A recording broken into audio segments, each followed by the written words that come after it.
Okay, thank you sir. സാറിന് സമയം തരുന്നു. യേശുക്രിസ്തുവിന്റെ ധന്യമായ നാമത്തിന് മഹത്വം ഉണ്ടാകട്ടെ. ഈ മീറ്റിംഗ് കണ്ടക്ട് നടത്തുന്ന സോഫി ആന്റി, അതുപോലെ എന്നെ ഈ മീറ്റിങ്ങിന് ക്ഷണിക്കുകയും തുടർന്ന് ബന്ധപ്പെടുകയും ചെയ്തുകൊണ്ടിരുന്ന ഞങ്ങളുടെ അഗപ്പെ ബൈബിൾ ട്രെയിനിങ് ഇൻസ്റ്റിറ്റ്യൂട്ടിന്റെ ആദ്യത്തെ ബാച്ചിലെ ഗായിക എന്നാണ് ഞങ്ങൾ പറയുന്നത്. തനിക്ക് നടക്കാൻ വയ്യ, വരാൻ വയ്യ, എന്നാലും തൃശ്ശൂരിൽ നിന്ന് എല്ലാ മാസവും ഞങ്ങളുടെ കോളേജിൽ വന്ന് 3 ദിവസം ദൈവത്തിന്റെ വചനം പഠിച്ച് എടുത്താ പൊങ്ങാത്ത പാട്ടുകളൊക്കെ ആയിട്ട് വന്ന് ഹൈ പിച്ചിൽ പാടി ഞങ്ങളുടെ സദസ്സിനെയൊക്കെ ഹരം കൊള്ളിക്കുന്ന പലപ്പോഴും ഞാൻ ഓർത്തു പോകുന്നു. അവരുടെ സഭയിലും അവരുടെ പാർശ്വ മരിക്കുന്നത് വരെ ഞാൻ സ്ഥിരമായിട്ട് ചെന്ന് കർത്താവിന്റെ വരവും അനന്തര സംഭവങ്ങളും എന്ന വിഷയമൊക്കെ പഠിപ്പിക്കുകയായിട്ടുണ്ട്. അതിനു മുമ്പ് ഞങ്ങൾ പരിചയമുണ്ട്, അച്ചാര്യം പരിചയമുണ്ട്. ആ പലിശാന്റിക്ക് മറ്റെല്ലാവർക്കും പാട്ടുപാടിയ സഹോദരിയൊക്കെ മനോഹരമായിട്ട് പഴയ പാട്ടുകൾ പാടി. അതിൽ വളരെ സന്തോഷം. ദൈവം അനുഗ്രഹിക്കട്ടെ. അപ്പം ഞങ്ങളുടെ ഡേസി സഹോദരി ഈ മീറ്റിങ്ങിലുണ്ട്. ഒരുപാട് ആളുകളെ അറിയുമെങ്കിലും ഒരുപാട് ഹൃദയം കൊണ്ട് ബന്ധമുള്ള ആളുകളുണ്ട്. അതിൽ ഡേസി ജോയി എന്ന ഐഡിലിരിക്കുന്ന സിസ്റ്റർ, ഞാൻ എൻ്റെ ചെറുപ്പകാലത്ത് കണ്ട് പരിചയപ്പെട്ട ഒരു സഹോദരിയും അവരുടെ ചേച്ചി ഇപ്പോൾ അമേരിക്കയിലാണ്. അപ്പോൾ ഞങ്ങൾ മുഖാന്തരം പരിചയപ്പെട്ട കുടുംബമാണ്. ഡേസി സഹോദരിയുടെ വിവാഹത്തിന്റെ ഇടനിലക്കാരൻ ഞാനാണ്. അങ്ങനെ വിവാഹം കഴിഞ്ഞു, അവര് കല്യാണം കഴിച്ചു, ദീർഘവർഷങ്ങൾ വളരെ സന്തോഷമായിട്ട് ജീവിക്കവേ ജോയി പാസ്റ്റർ നിത്യത്തിലേക്ക് ചേർക്കപ്പെട്ടു. അദ്ദേഹത്തിന്റെ മരണ ശുശ്രൂഷയിലും ഞാനാണ് വന്ന് വചനം സംസാരിച്ചത്. അതിനുശേഷവും അവിടെ പോകാൻ ഇടയായിട്ടുണ്ട്. ഈ സൂമിൽ കണ്ടതിൽ വളരെ സന്തോഷം. എനിക്ക് 45 മിനിറ്റ് സമയമാണ് തന്നിരിക്കുന്നത്. അതനുസരിച്ച് ഇവിടെ 5:45 കഴിഞ്ഞു. അതുകൊണ്ട് 6:30 എന്ന സമയത്ത് എനിക്ക് നിർത്തേണ്ടതുണ്ട്. മറ്റെല്ലാ ദൈവദാസന്മാർ, ഷാജൻ ബാസ് ഒക്കെ അടക്കമുള്ള എല്ലാവരെയും ഞാൻ വന്ദനം ചെയ്തുകൊണ്ട് എൻ്റെ സമയത്തിന്റെ പരിമിതിയിൽ നിന്ന് ഒരു വാക്യം വായിക്കുവാൻ ആഗ്രഹിക്കുന്നു. മത്തായിയുടെ സുവിശേഷം 11-ാം അധ്യായം 30-ാമത്തെ വാക്യം. മത്തായിയുടെ സുവിശേഷം 11-ാം അധ്യായം 30-ാമത്തെ വാക്യം. എൻ്റെ അറിവനുസരിച്ച് 6 മണിക്ക് തുടങ്ങും, 6:45 നിർത്താമെന്നാണ് ഇവിടെ കണക്കൂട്ടുന്നത്. നേരത്തെയാണ്, അതെനിക്ക് 6:45 വരെ തന്നതാണോ എന്ന് അറിയില്ല, അതോ 45 മിനിറ്റ് എടുത്താൽ മതിയോ എന്നറിയില്ല. എന്തായാലും ശരി. അപ്പൊ ആ വാക്യം ഒന്ന് വായിച്ചേ. മത്തായിയുടെ സുവിശേഷം 11-ന്റെ 30-ാമത്തെ വാക്യം. എന്റെ മുഖം മൃദവും എന്റെ ചുമട് ലഘുവും ആകുന്നു. വചന ശുശ്രൂഷയ്ക്ക് വേണ്ടി നമ്മൾ പ്രാർത്ഥിച്ചല്ലോ. ഞാൻ അതിലേക്ക് കടക്കുന്നില്ല. ഒരൽപ്പം ഞങ്ങളുടെ ബൈബിൾ കോളേജ് എൽസിയാൻഡ് പഠിച്ചപ്പം 80 പേരായിരുന്നു. രണ്ടാമത്തെ ബാച്ച് 130 പേരായിരുന്നു. കഴിഞ്ഞ തിങ്കൾ ചൊവ്വ ബുധൻ നിലമ്പൂരിൽ 3-ാമത്തെ ബാച്ച് ആരംഭിച്ചു. 140 പേര് ഇപ്പം ക്യാമ്പസിൽ പഠിക്കുന്നുണ്ട്. 31 പേര് ഓൺലൈൻ വഴി, അങ്ങനെ 171 പേര് പഠിക്കുന്ന ഒരു കോളേജായിട്ട് മാറി. ഏത് പ്രായത്തിലുള്ളവർക്കും വന്ന് പഠിക്കാവുന്ന കോളേജ്. ഫീസില്ല. BTHന് 1 രൂപ പോലും ഫീസ് വാങ്ങുന്നില്ല. അപ്പൊ അതൊക്കെ അവിടെ താമസവും ആഹാരവും വിദ്യാഭ്യാസവും സൗജന്യമാണ് എന്നൊക്കെ പറയുമ്പോൾ അവിടെ പഠിച്ച എൽസാൻഡി കൂടെ ഉള്ളതുകൊണ്ട് അതിന്റെ സുതാര്യത വർദ്ധിക്കുന്നു എന്നുള്ളതാണ്. വിദേശ രാജ്യങ്ങളിലൊക്കെ ഓൺലൈൻ വഴി സൗകര്യമുണ്ട്, അതിന് ചെറിയ ഫീസുണ്ട്. നമുക്ക് ഈ വാക്യത്തിലേക്ക് വരാം. എന്റെ മുഖം മൃദുവും എന്റെ ചുമട് ലഘുവുമാകും. ഇന്നലത്തെ ഒരു കല്യാണത്തിൽ കക്കയം സംബന്ധിച്ച് തിരിച്ചു വരുന്ന വഴിയിൽ യാത്രാക്ലേശത്തിൽ ജലദോഷത്തിന്റെ പ്രശ്നമുണ്ട്. എന്നാലും കുഴപ്പമില്ല, നിങ്ങൾ ശ്രദ്ധിച്ചിരിക്കണം. പിന്നെ ഈ സൂം വഴിയുള്ള മീറ്റിംഗ് ആകുമ്പോൾ നമ്മൾ സാധാരണ സ്റ്റേജിൽ കിടന്ന് കാണിക്കുന്ന പെർഫോമൻസ് പോലെ നമുക്ക് ചെയ്യാനൊക്കത്തില്ല. ഇതൊരു കസേരയിൽ ഒതുങ്ങിപ്പോയ ശുശ്രൂഷയാണ്. ഇവിടെ നിന്ന് എഴുന്നേറ്റ് പോയാൽ പിന്നെ നിങ്ങളെ കാണത്തില്ല. അപ്പൊ അതുകൊണ്ട് എന്നെപ്പോലെയുള്ളവർക്ക് എന്നോട് അടങ്ങി ഒതുക്കി ഇരുത്തി പ്രസംഗിക്കാനുള്ള ഒരു പരിശീലന വേദിയും കൂടാണ് സൂം മീറ്റിംഗ്. അപ്പൊ ശ്രദ്ധിച്ചോളൂ. എന്റെ മുഖം മൃദുവും എന്റെ ചുമട് ലഘുവുമാണ്. അത് ഞാൻ ചിന്തിക്കുന്ന വിഷയം ക്രിസ്ത്യൻ ലൈഫ്, ക്രിസ്തീയ ജീവിതം കർത്താവ് വെച്ചു തരുന്ന നുകങ്ങൾ എന്നുള്ളതാണ്. കർത്താവ് വെച്ചു തരുന്ന ഭാരങ്ങൾ എന്നുള്ളതാണ്. ഓക്കെ, നിങ്ങൾ എന്നോടൊപ്പം സഹകരിക്കണം. ഇങ്ങനെ ആണ് പറഞ്ഞു പോകാൻ പറ്റത്തുള്ളൂ. ഇപ്പൊ കർത്താവിന്റെ ക്രിസ്ത്യ ജീവിതം കർത്താവ് വെച്ചു തരുന്ന നുകങ്ങൾ, കർത്താവ് വെച്ചു തരുന്ന ഭാരങ്ങൾ എന്നുള്ളതാണ് നമ്മൾ ചിന്തിക്കുന്നത്. കർത്താവ് നമ്മുടെ ജീവിതത്തിൽ ഭാരങ്ങൾ വെച്ചു തരുമോ എന്ന് ചോദിച്ചാൽ എന്താ ഉത്തരം? നമ്മുടെ എല്ലാം പ്രാർത്ഥനകളിൽ ഒരു വൺ സൈഡ് മിനിസ്ട്രി, ഉപദേശം, കാഴ്ചപ്പാടുകൾ നമ്മൾ വെച്ചു പുലർത്തുന്നവരാണ്. ഞാൻ ഒരു ബന്ധുക്കുസാരനാണ്, പക്ഷെ എൻ്റെ ഉപവാസ പ്രാർത്ഥനകളിലെ പ്രസംഗങ്ങളെല്ലാം പൊതുവെ മറ്റുള്ളവർക്ക് വൈരുദ്ധ്യം തോന്നുന്ന സബ്ജക്റ്റുകളാണ്.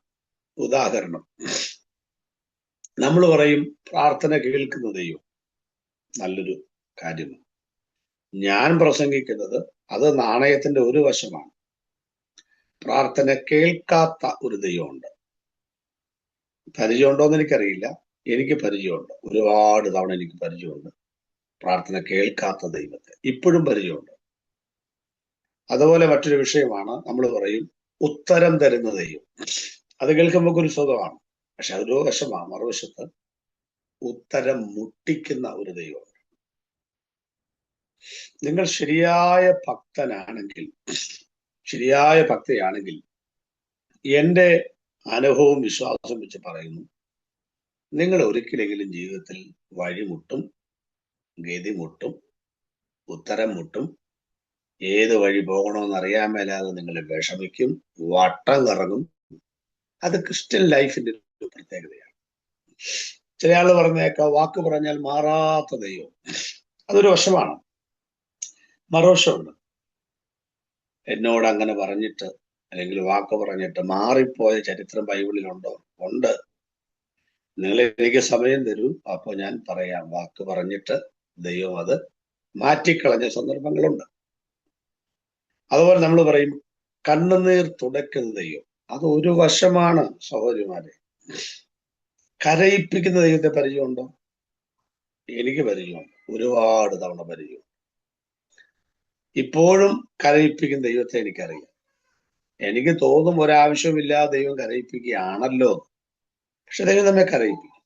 അങ്ങനെ എപ്പോഴും കണ്ണുനീർ തുടയ്ക്കൊന്നുമില്ല. നമ്മളതങ്ങനെ ശീലിച്ചു പോയി. കണ്ണുനീർ തുടയ്ക്കുന്ന ദൈവം കണ്ടാൽ തിരിഞ്ഞു നോക്കുകയില്ല ചില സമയത്ത്. ഇതൊക്കെ പറയുമ്പം നിങ്ങൾക്ക് ചില വിഷമം തോന്നും, പക്ഷെ ഇത് സത്യമാണ്. സ്നേഹിക്കാത്ത പത്രോസിന്റെ അമ്മായിയമ്മ മരിച്ചപ്പോൾ യേശു പെട്ടെന്ന് പോയി. അമ്മായിയമ്മയോട് അങ്ങനെ യേശുവിന് വലിയ പ്രത്യേക സ്നേഹമുള്ളതായിട്ടൊന്നും എനിക്ക് തോന്നിയിട്ടില്ല. പക്ഷെ യുദ്ധകാലാടിസ്ഥാനത്തിൽ നിർത്തിവെച്ചിട്ട് അവിടെ ചെന്ന് അതിനെ സൗഖ്യമാക്കി. സ്നേഹിച്ച ലാസർ മരിച്ചിട്ട് തിരിഞ്ഞു നോക്കിയിട്ടില്ല. നാറ്റം വെച്ചപ്പോൾ അവിടെ ചെന്നു. അതുകൊണ്ട് ദൈവത്തിന്റെ പ്രവൃത്തികൾ ആദ്യോടന്തം മനസ്സിലാക്കാനുള്ള കഴിവ് എനിക്കും നിങ്ങൾക്കും വളരെ കുറവായിരിക്കും. ആ സമയത്താണ് നമ്മൾ പെറുപെറുക്കുക, വിശ്വാസത്തിൽ പോവുക, കുറ്റം പറയുക, ഇതൊക്കെ ചെയ്യുന്നത്. അതുകൊണ്ട് ഇന്ന് പകൽ മനസ്സിലാക്കണം, നമ്മളെ ആ ഒരു മേഖലയിൽ കൂടെ കടത്തിവിടുന്ന ഒരു ദൈവം ഉണ്ട്. എന്തിനാണെന്ന് നമ്മൾ പഠിക്കണം. ഞാൻ ഇതിന്റെ 28-ാമത്തെ വാക്യം ഒന്ന് വായിക്കാമോ?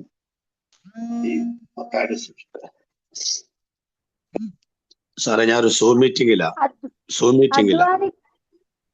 അധ്വാനിക്കുന്നവരും ഭാരം ചുമക്കുന്നവരുമായുള്ളവരെ എല്ലാവരും എന്റെ അടുക്കൽ വരുവീൻ, ഞാൻ നിങ്ങളെ ആശ്വസിപ്പിക്കും. ഓക്കെ, ഈ സമയം ഒരു വല്ലാത്ത സമയമായതുകൊണ്ട് എനിക്ക് ഒരുപാട് കോള് വരാൻ സാധ്യതയുണ്ട്. രാത്രി ഒരു 10-ന് ശേഷമൊക്കെ ആണെങ്കിൽ അങ്ങനെ അധികാരം വിളിക്കത്തില്ല. പക്ഷെ ഇപ്പോ ഇവിടുത്തെ 5:45 എന്നൊക്കെ പറഞ്ഞ് വല്ലതൊക്കെ വിളിക്കാൻ സാധ്യതയുണ്ട്. ഇടയ്ക്കിടയ്ക്ക് കട്ടാകാതിരിക്കാൻ പ്രാർത്ഥിച്ചു. ഈ വാക്യം എല്ലാവർക്കും അറിയാം. എന്താണ്? അധ്വാനിക്കുന്നവരും ഭാരം ചുമക്കുന്നവരുമായുള്ളവരെ നിങ്ങളെല്ലാവരും എൻ്റെ അടുക്കൽ വരുവീൻ, ഞാൻ നിങ്ങളെ ആശ്വസിപ്പിക്കും. ബാക്കി അറിയാമോ? ഞാൻ ലൈവായിട്ടായിരുന്നെങ്കിൽ എല്ലാവരെ കൊണ്ട് ആ വാക്യം ഒന്ന് പറയിപ്പിക്കും. അപ്പൊ എല്ലാവരും കാണാതെ പറയും.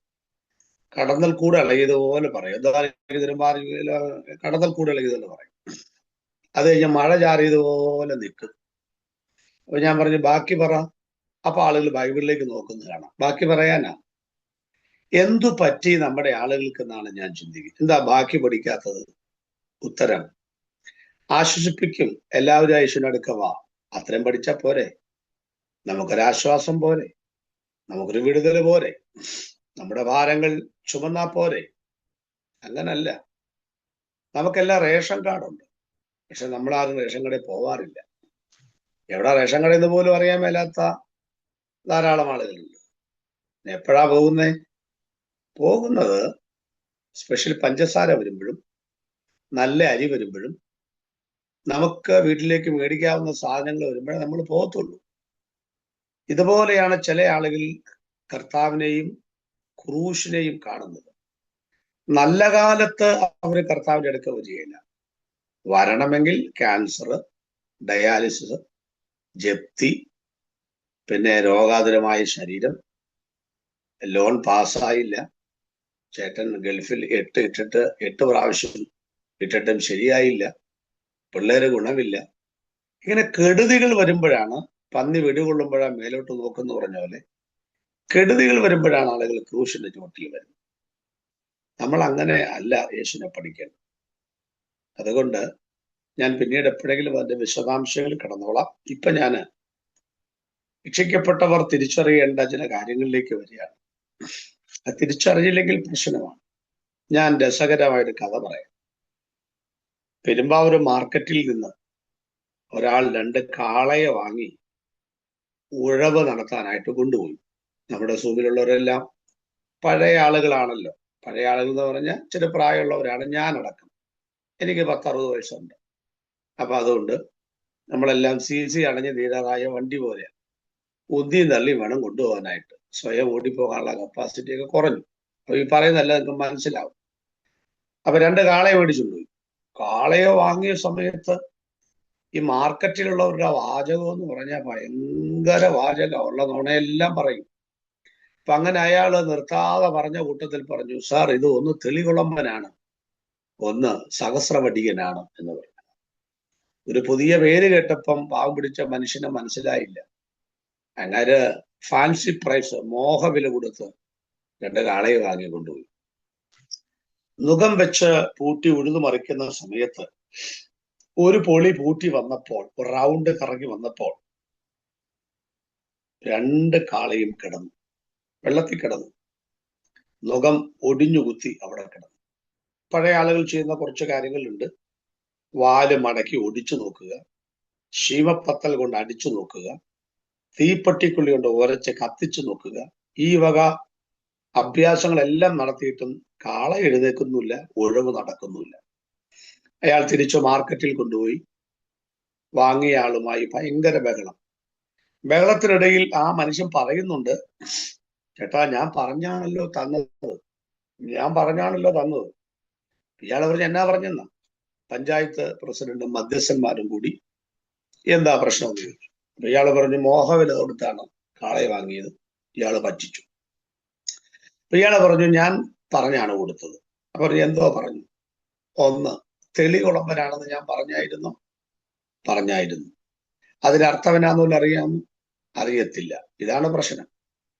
നമ്മൾ ഈ സ്റ്റേജിൽ കിടന്ന് പാസ്റ്റർമാര് കിടന്ന് മനുഷ്യനിങ്ങനെ സൈക്കിൾ ട്യൂബിനെ കാറ്റടിക്കുന്ന പോലെ ഇന്ന് തന്നെ വിടുവിക്കും, നിന്നെ സൗഖ്യമാക്കും, നിന്റെ അവസ്ഥകൾ മാറും, നിന്റെ കോടികൾ കടകൾ മാറുന്നൊക്കെ നമ്മൾ തുള്ളിച്ചാടുക. ഒന്നും നടക്കുന്നില്ല എന്നുള്ളതാണ്. ഇപ്പൊ ഇതൊക്കെ മാറുന്ന ആ കടം മാറുന്ന, ഞാൻ അങ്ങേരുടെ കടം മാറുന്ന കാര്യം ഈ പറയുന്നത്, നമ്മുടെ കടം മാറുന്ന കാര്യമല്ലേ ഈ പറയുന്നത്. അങ്ങനെ കുറെ കാര്യങ്ങളൊക്കെ പറയുന്നുണ്ട്. ഞാൻ അവർക്ക് എതിരൊന്നുമല്ല, പക്ഷെ സത്യസന്ധമായിട്ട് വചനം പ്രസംഗിക്കണമെന്ന് ആഗ്രഹമുണ്ട് മരിക്കുന്നവരെ, അതുകൊണ്ട് പറയുകയാണ്. അപ്പോ ഇയാൾ ചോദിച്ചു, എന്തുവാണ് അർത്ഥം? ചേട്ടാ, തെളികുളമ്പൻ എന്ന് പറഞ്ഞാൽ തെളിഞ്ഞ വെള്ളത്തിൽ മാത്രമേ ഈ കാള കുളമ്പ് ചവിട്ടി മുന്നോട്ട് പോകുള്ളൂ എന്നാണ് ഇതിന്റെ അർത്ഥം. അതാണ് ഈ കാളയുടെ പേര്, തെളികുളമ്പൻ. അപ്പൊ വെള്ളം തെളിഞ്ഞു കിടക്കുമോ? എപ്പോഴും ഇല്ല. ഒരു റൗണ്ട് കൂട്ടി വന്നപ്പോഴേക്കും വെള്ളം കലങ്ങി, പിന്നെ ആ വെള്ളം തെളിഞ്ഞാലേ ഈ കാള നടക്കുള്ളൂ. അതാണ് എന്റെ അർത്ഥം. അപ്പൊ അതിന്റെ കാശ് പോയി. അപ്പൊ പുള്ളി പറഞ്ഞപ്പോ ഈ കാളയോ? അത് സഹസ്രവടിയൻ എന്ന് പറഞ്ഞാൽ എന്താ? പള്ളിക്കൂടത്തിൽ പോകണം ആദ്യം. സഹസ്രം എന്ന് പറഞ്ഞാൽ 1000. വടി 1000 വടി കൊണ്ടടിച്ചാലേ ഈ കാള മുന്നോട്ട് പോകും. അപ്പൊ അതിന്റെ കാശും ഗോപി എന്ന് പറയും. അപ്പൊ ഈ പറഞ്ഞ കേട്ടോണ്ട്, വാചക കസർത്തുകൾ കേട്ടോണ്ട് നമ്മൾ ആത്മീക രംഗത്തേക്ക് ഇറങ്ങരുത്. നിന്റെ ചുണങ്ങ് മുതൽ അരിമ്പാറ മുതൽ ക്യാൻസർ വരെ യേശുവിന്റെ നാമത്തിൽ മാറിപ്പോകുന്നൊക്കെ പറഞ്ഞ് ആളുകളെ വെള്ളം കോരുന്ന കപ്പി വലിച്ചു കയറ്റുന്ന ചാടുപോലെ ഒച്ചയുണ്ടാക്കി ബഹളം ഉണ്ടാക്കി ഞങ്ങളെ കൊണ്ടു നടക്കരുത്. ക്രിസ്ത്യൻ ലൈഫ് എന്ന് പറയുന്നത് പ്രസംഗകരുടെ പുറകെ ഫോളോ അപ്പ് ചെയ്യേണ്ട ഒരു വീതിയല്ല അത്. മറിച്ച് കൽത്തളം മുതൽ കാലുവരി വരെ 14 സ്ഥലത്ത് വേച്ചും വീണും വിറങ്ങലിച്ചും ലോകം തുപ്പി മർദ്ദിച്ച് അവശനാക്കി കണ്ടാൽ ആളല്ല എന്ന് തോന്നുമാറ് സ്വന്തം തോളിൽ ക്രൂശിൽ മരിച്ച യേശുവിന്റെ പിറകെ സിയോൻ സഞ്ചാരിയായി യാത്ര ചെയ്യുന്ന യാത്രയാണ് ക്രിസ്ത്യജീവിതം എന്ന് പറയുന്നത്. അതിന് പകരം വെക്കാൻ ഒന്നില്ല. ഈ പാതയിൽ കല്ലും മുള്ളുമൊക്കെ ധാരാളം കാണും. പക്ഷേ വചനം പറഞ്ഞിരിക്കുകയാണ്, എന്റെ നുകം മൃദുവാണ്, ചുമട് ലഘുവാണ്. ഇത് മൃദുവാണോ ലഘുവാണോ എന്ന് ചോദിച്ചാൽ ഞാൻ രക്ഷിക്കപ്പെട്ടത് 15-ാമത്തെ വയസ്സിലാണ്. 17-ാമത്തെ വയസ്സിൽ പരിചയപ്പെട്ട ആളാണ് ഡെയ്സി ജോയ് എന്ന് പറഞ്ഞാൽ. എൻ്റെ ബാല്യപ്രായം അവരുടെ വീട്ടിലൊക്കെ ചെല്ലുവാൻ. ഞാൻ ആ കാലങ്ങളിൽ ഒരുപാട് ദുരിതങ്ങൾ അനുഭവിച്ചിട്ടുണ്ട്. ഒരു നേരത്തെ ഭക്ഷണത്തിന് ബുദ്ധിമുട്ടുണ്ട്, നല്ല വസ്ത്രം ധരിക്കാൻ ബുദ്ധിമുട്ടിയിട്ടുണ്ട്, നല്ല ആഹാരം കഴിക്കാൻ കൊതിച്ചിട്ടുണ്ട്, നല്ല വാഹനത്തിൽ യാത്ര ചെയ്യാൻ ആഗ്രഹിച്ചിട്ടുണ്ട്. ഒന്നും നടന്നില്ല. ഇപ്പോൾ എല്ലാം നടക്കുന്ന ഒരവസ്ഥയിലാണ്. പക്ഷെ ഞാനൊന്നും നടത്തുകയില്ല. കാരണം അതൊന്നും ജീവിതത്തെ ബാധിക്കരുത് എന്ന് കരുതി ഇന്നും ഞാൻ ഒരു ലളിത ജീവിതത്തിലൂടെ പോകാനായിട്ട് പരമാവധി ശ്രമിച്ചുകൊണ്ടിരിക്കുകയാണ്. ശ്രദ്ധിക്കുക, ഇത് മൃദു ആണോ ലഘു ആണോ എന്ന് ചോദിച്ചാൽ ഉത്തരം മൃദു ആക്കാം, ലഘുവാക്കാം. ക്രിസ്ത്യൻ ലൈഫ് എല്ലാവർക്കും ഒരുപോലെ, പക്ഷെ ഇതിനെ മൃദു ആക്കാം, ലഘുവാക്കാം. അതിന് എന്താണ് നമ്മൾ തിരിച്ചറിയേണ്ടത്?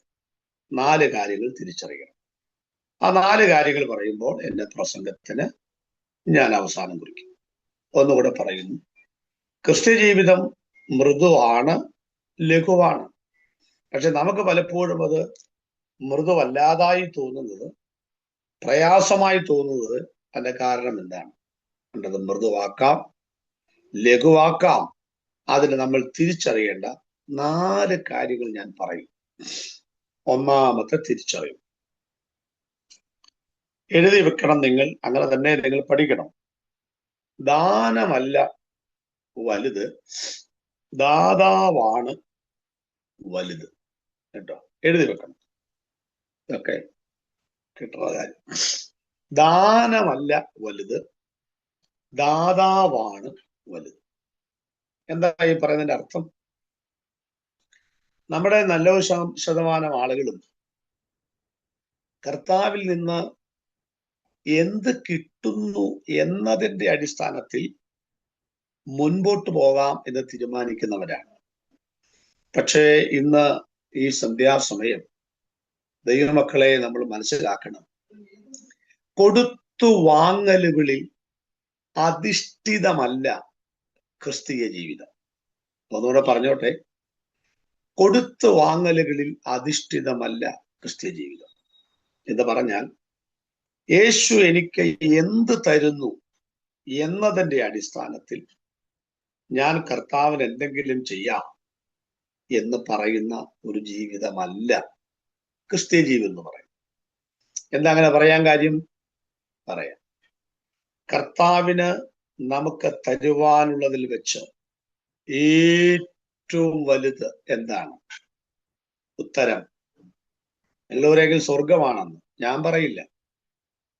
സ്വർഗമാണെന്ന് ഞാൻ പറയും. നമുക്ക് ഏറ്റവും കിട്ടാൻ ഏറ്റവും വലുത് സ്വർഗമാണെന്ന് ഞാൻ പറയില്ല. ഞാൻ പറയുന്നത് യേശുവിന്റെ ജീവനാണ്, യേശുവാണ്. ഞാൻ ചോദിക്കട്ടെ, എൽസാൻഡി സ്വർഗത്തിൽ ചെല്ലുമ്പോൾ അവിടെ യേശുവില്ല, എന്തോ ചെയ്യും? ഓ, യേശു ഇല്ലെങ്കിലും സ്വർഗത്തിലെത്തിയില്ല, അത് മതി എന്ന് പറയൂ? പറയില്ല. പണ്ട് സൺഡേ സ്കൂളിലെ കൊച്ചിനോട് ചോദിച്ചു, എടാ നീ അവിടെ ചെല്ലുമ്പോ യേശു ഇല്ലെങ്കിൽ എന്ത് ചെയ്യും? അപ്പൊ അവൻ ചോദിച്ചു, പിന്നെ എവിടെ യേശു? യേശു നരകത്തിലിരിക്കുക. അവൻ പറഞ്ഞു, ഒറ്റ ചാട്ടത്തിന് ഞാൻ നരകത്തിൽ ചെല്ലും. അപ്പൊ ചോദിച്ചു, നിനക്ക് പേടിയില്ലേ? എന്നാണ് ഞാൻ പേടിക്കുന്നത്?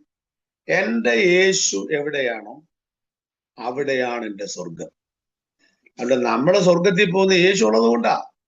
അല്ലാണ്ട് സ്വർഗത്തില് 12 മാസം 12 തരം പറഞ്ഞയക്കുന്ന മാങ്ങയും ചക്കയും തേങ്ങയുണ്ട്, ജീവജല നദിയുണ്ട് എന്നും പറഞ്ഞ് അത് തിന്നാനും കുടിക്കാനും പോണതല്ല. അവിടെ നമുക്ക് വേണ്ടി പ്രാണൻ തന്ന, നമുക്ക് വേണ്ടി ജീവൻ തന്ന യേശുവിനെ കാണുക, യേശുവിനോടൊപ്പം വസിക്കുക എന്ന ആഗ്രഹമാണുള്ളത്. യേശു ഇല്ലെങ്കിൽ എന്തൊരു സ്വർഗം? എതിരാന്റിക്ക് വേണോ യേശുവില്ലാത്ത സ്വർഗം? വേണമെന്ന് എനിക്ക് തോന്നുന്നില്ല. നന്നായിട്ട് വചനം പഠിക്കുന്ന ആളാണ്. അപ്പൊ അതുകൊണ്ട് നമുക്ക് യേശു തരാനുള്ളതിൽ വെച്ച് ഏറ്റവും വലുത് അവന്റെ ജീവനാണ്. ആ ജീവൻ 2000 കൊല്ലം മുൻപ് ക്രൂശിൽ തന്നു കഴിഞ്ഞു. ഇനി എന്നാ തരാന്? അതിലൂടെ നമുക്ക് കിട്ടുന്നതാണ് സ്വർഗം. സ്വർഗം രണ്ടാമത്തെ കാര്യമാണ്, പിന്നെ യേശുവാണ് ഒന്നാമത്തെ കാര്യം. ഇടയ്ക്ക് ഒരു സംശയം ഞാൻ ചോദിച്ചോട്ടെ. എന്റെ ഈ മറിയാമ്മ ജോൺ എന്ന് കാണുന്ന ആ ഐഡിയിലുള്ള ആന്റി മുണ്ടത്താനം സ്വദേശിയാണോ ആണോ എന്ന് സംശയമുണ്ട്. ആണെങ്കിൽ എനിക്ക് പരിചയമുള്ള, ഞാന് നെടുമ്പാശ്ശേരിയിലാണ്, പക്ഷെ എന്നെ കെട്ടിച്ചത് വേങ്ങൂര്. എനിക്ക് പരിചയമുള്ള എനിക്ക് പരിചയമുള്ള ഒരു ആന്റിയെ പോലെ തോന്നിയൊരു വിളിച്ചാണ്, കുഴപ്പമില്ല. അപ്പൊ യേശു നമുക്ക് തരാനുള്ളത് ഏറ്റവും വലുതെന്താ? അവന്റെ ജീവനാ. തന്നു കഴിഞ്ഞു. ഇനി തിരിച്ച് നമുക്ക് കർത്താവിന് കൊടുക്കാനുള്ളതിൽ വെച്ച് ഏറ്റവും വലുതെന്താ? 10 രൂപയാണോ? അല്ല. നമ്മുടെ വീടാണോ? അല്ല. നമ്മുടെ ദശാംശമാണോ? അല്ല. അതൊന്നുമല്ല. നമ്മുടെ ജീവിതമാണ്. ഇനി ശേഷിക്കുന്ന കാലത്തെ ജീവിതമാണ്. കുറെ നാള് പോയി, അതെല്ലാം നഷ്ടപ്പെട്ടു. ശേഷിക്കുന്ന ജീവിതമാണ്. കുറിച്ച് വെച്ചോളൂ. യേശുവിനെ തരാനുള്ളത് വെച്ച് ഏറ്റവും വലുത് അവന്റെ ജീവൻ. എനിക്ക് കർത്താവിന് കൊടുക്കാൻ ഏറ്റവും വലുത് നമ്മുടെ ജീവിതം. ജീവൻ തന്നും കഴിഞ്ഞു, ജീവിതം കൊടുത്തും കഴിഞ്ഞു. ഇനി എന്തോ കിട്ടാനുള്ളത്? സ്വർഗം. അതൊക്കെ സെക്കൻഡറിയാണ്. ഈ ഭൂമിയിൽ കിട്ടുന്ന വീട്, കാറ്, സൗകര്യങ്ങൾ സെക്കൻഡറിയാണ്. അതൊന്നും നമ്പർ 1 അല്ല. കാരണം കർത്താവിനെ കണ്ടുകിട്ടിയവന് ഇതെല്ലാം 2ാം സ്ഥാനത്താണ്. ഞാൻ ഇങ്ങനെ പറയട്ടെ, രാജാവ് ഒരിക്കൽ ചോദിച്ചു, നാളെ എന്റെ ബർത്ത്ഡേ ആണ്, നിങ്ങൾ കൊട്ടാരത്തിൽ വരുമ്പോൾ നിങ്ങൾക്ക് എല്ലാവരും സൗജന്യമായിട്ട് സമ്മാനം കിട്ടും. ഒരുപാട് പേര് ചെന്നു. കൂട്ട വെല്ല മുടങ്ങി. രാജാവ് പറഞ്ഞു, ഈ സമയം മുതൽ നിങ്ങൾക്കെല്ലാം സ്വന്തമാക്കാം. ഒരാൾ ഓടിച്ചെന്ന് ധനവകുപ്പിന്റെ പണമിരിക്കുന്ന ആ ഖജനാവ് താക്കോൽ കൈവശമാക്കി. വേറൊരാള് ചെന്ന് ധാന്യപ്പുരയുടെ താക്കോൽ കൈവശമാക്കി. തിന്നും കുടിച്ചും ജീവിക്കാമല്ലോ. ഒരാൾ ചെന്ന് പട്ടുവസ്ത്രങ്ങൾ ഇരിക്കുന്ന മുറിയുടെ താക്കോൽ കൈവശം, തിന്നില്ലെങ്കിൽ ഉടുത്തൊരുങ്ങി പോകാമല്ലോ. ഒരുത്തൻ ചെന്ന് രാജകുമാരുടെ പുറത്തോട്ട് കവിഞ്ഞു വീണു. അവന് സ്ത്രീയെ മതി. ഒരാൾ രാജാവിന്റെ മുഖത്ത് നോക്കി നിൽക്കുന്നു. രാജാവ് ചോദിച്ചു, നിനക്കൊന്നും വേണ്ടേ? വേണം. എന്താ വേണ്ടത്? വേഗം പറ. അവൻ പറഞ്ഞു, എക്സ്ക്യൂസ് മീ, ഞാൻ രാജാവിനെ ഒന്ന് ആലിംഗനം ചെയ്തോട്ടെ എന്ന് ചോദിച്ചു. രാജാവ് പറഞ്ഞു, വേഗം ആലിംഗനം ചെയ്തോളാം പറഞ്ഞു. ആ കഥയുടെ ട്വിസ്റ്റ്, ഈ കഥ തുടങ്ങുന്ന കാലത്ത് അവൻ കെട്ടിപ്പിടിച്ചതാ. ഇപ്പോഴും അത് വിട്ടിട്ടില്ല. രാജാവ് ഇടയ്ക്കിടയ്ക്ക് ചോദിക്കുന്നു, നീ എന്നാ വിടാത്തത്? അവൻ പറഞ്ഞു, ഞാൻ പിടിച്ചോട്ടെ എന്നേ ചോദിച്ചിട്ടുള്ളൂ, വിടുന്ന കാര്യം ആലോചിച്ചിട്ടില്ല. രാജാവ് ചോദിച്ചു, നിനക്ക് എന്താ വേണ്ടിയത്? ഉത്തരം നിങ്ങൾ കേൾക്കണം, എനിക്ക് രാജാവിനെ മതി. ഒരു സ്വത്രം പറയാൻ തോന്നുന്നുണ്ടോ നിങ്ങൾക്ക്? ഇന്നത്തെ നമ്മുടെ പെന്തക്കോസ്തുകാർക്ക് എന്ത് മതി? രാജാവ് നൽകുന്നത് മതി. അവർക്ക് വിസ വേണം, അമേരിക്കയിൽ പോകണം, വീട് വേണം, കൂട് വേണം, അത് വേണം, ഇത് വേണം. രാജാവിനെ വേണ്ട. ഇതൊന്നും കൊടുക്കാൻ കഴിയാത്ത രാജാവിനെ അവർക്ക് ഇഷ്ടവുമില്ല. പക്ഷെ നിങ്ങൾ മനസ്സിലാക്കണം, നിങ്ങൾ എന്താണോ മനസ്സിൽ ആഗ്രഹിക്കുന്നത് അതെല്ലാം തരാൻ കഴിയുന്ന ഒരു രാജാവ് നമുക്ക് സ്വന്തമായിട്ടുണ്ടെങ്കിൽ പിന്നെ എന്തിനാണ് മറ്റു കാര്യങ്ങൾ? ആ രജപുത്രരായി ജീവിക്കുക എന്നുള്ളതാണ്. ആ ആനുകൂല്യങ്ങൾ അനുഭവിച്ചുകൊണ്ട് ജീവിക്കുക എന്നുള്ളതാണ്. കേരളത്തിലെ ഒരു പ്രസിദ്ധ നടനാണ് മോഹൻലാൽ. ഭയങ്കര പണമുള്ള ആളാന്നാണ് എൻ്റെ കേൾവി. അങ്ങനെ മകനെ സംബന്ധിച്ച് കേട്ടിരിക്കുന്ന പ്രണവ് ഒരു സാധാ ജീവിതം നയിക്കുന്ന ഒരാളാണ്. ബസ്സിൽ കയറി യാത്ര ചെയ്യുന്നു, അവിടെ പോയി ചായ കുടിക്കുന്നു, തട്ടദോശ തിന്നുന്നു, അങ്ങേർക്ക് ഇഷ്ടപ്പെട്ട ലൈഫ് നയിക്കാൻ അപ്പൻ അനുമതി കൊടുത്തിട്ടുണ്ട്. പക്ഷേ അവനത് ചെയ്യുന്നില്ല. ബറാക് ഒബാമ അമേരിക്കയുടെ പ്രസിഡന്റ് ആയിരുന്നു. 2 പെൺമക്കൾ ബാറിൽ കയറി കള്ളു കുടിച്ചു. അത് പത്രത്തിൽ വാർത്തയായി. ഒരു പ്രസിഡന്റിന്റെ മക്കൾ കള്ളു കുടിക്കുന്നു, മോശപ്പെട്ട ജീവൻ നയിക്കുന്നു.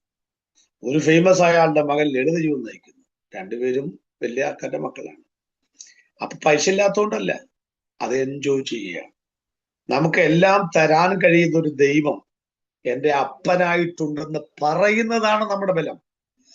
പിന്നെ സമയാസമയത്ത് അത് തരുമെന്നേ സമയമാകുമ്പോൾ അതെല്ലാം കർത്താവ് നമ്മുടെ കയ്യിൽ തരും. അതുകൊണ്ട് ഞാൻ ഇങ്ങനെ പറയാറുണ്ട്, സ്നേഹിതന്റെ അടുത്ത് ചെന്ന് 3 അപ്പം വായ്പ ചോദിച്ചു. കേട്ടിട്ടുണ്ടോ? 3 അപ്പം വായ്പ ചോദിച്ചു. അപ്പോ ആ സ്നേഹിതൻ പറയുന്ന ഭാഗം എനിക്ക് ഭയങ്കര രസമാണ്. ഇയാള് പറയാ, അകത്ത് കിടക്കുന്നയാള് നമ്മുടെ അപ്പൻ, സ്വർഗത്തിലെ ദൈവം, പുറത്ത് നിൽക്കുന്ന നമ്മള്. അപ്പൊ പറയാ, പൈതങ്ങൾ എന്നോടുകൂടെ കിടന്നുറങ്ങുന്നു, എഴുന്നേറ്റ് തരാൻ പറ്റാത്ത ന്യായങ്ങൾ. ലൂക്കോസ് 11. പൈതങ്ങൾ എന്നോടുകൂടെ കിടന്നുറങ്ങുന്നു. 2, കഥ കടച്ചിരിക്കുന്നു. 3, എഴുന്നേറ്റ് തരാൻ കഴിവില്ല. ഞാൻ വായിച്ച് ചിരിച്ചു വന്നു കേട്ടു. കൊടുക്കാൻ പറ്റത്തില്ലെങ്കിൽ അത് പറഞ്ഞാൽ ഇങ്ങനെ ഉടായിപ്പ് പറയേണ്ട കാര്യമുണ്ട്. 1, പൈതങ്ങൾ എന്നോടുകൂടെ കിടന്നുറങ്ങുന്നു. നിങ്ങൾ പറ, നിങ്ങളൊക്കെ മക്കളെ പ്രസവിച്ചിട്ടുള്ളവരല്ലേ? പിള്ളേർ കിടന്നുറങ്ങുമ്പോഴല്ലേ എന്തെങ്കിലും ചെയ്യാൻ സൗകര്യമുള്ളൂ. പാത്രം കഴുകാനോ, ഒന്ന് കുറുക്കുണ്ടാക്കാനോ, മുറ്റമടിക്കാനോ, തുണി കഴുകാനോ ഒക്കെ സൗകര്യമുള്ളൂ. ഇയാള് പറയാ പിള്ളേർ കിടന്നുറങ്ങുകയാണോ? അപ്പൊ അത് ഒരു ഉടായിപ്പല്ലേ? 2, കഥ കടച്ചിരിക്കുന്നു. ആര്? പുറത്ത് നിൽക്കുന്നവൻ അകത്ത് കിടന്ന്. ഇയാളല്ലേ കഥ കടച്ചത്? അകത്ത് കിടക്കുന്ന ആളല്ലേ കഥ കടച്ചത്? 3, എഴുന്നേറ്റ് തരുവാൻ കഴിവില്ല. പാർലീശ് ഒന്ന് കിടക്കുകയാണോ? ആണോ? അപ്പൊ തരാൻ പറ്റത്തില്ലെങ്കിൽ ഇങ്ങനെയുള്ള നമ്പറൊക്കെ പറയേണ്ട കാര്യമുണ്ടോ? ഞാൻ ആ പുറത്ത് നിൽക്കുന്ന മനുഷ്യ വെച്ചു, നാണാവൂല്ലേ? വലിയ സ്നേഹിതാണെന്നും പറഞ്ഞ് പാതിരാത്രി ഒന്ന് മുട്ടിയിട്ട് ഇയാൾ തന്നില്ലല്ലോ, വേറെ സ്നേഹിതന്റെ അടുത്ത് പോയിക്കൂടെ? അയാൾ എന്നോട് പറയാ, ഞാൻ പോവില്ല. ഞാൻ ചോദിച്ചു, എന്താ പോകാത്തത്?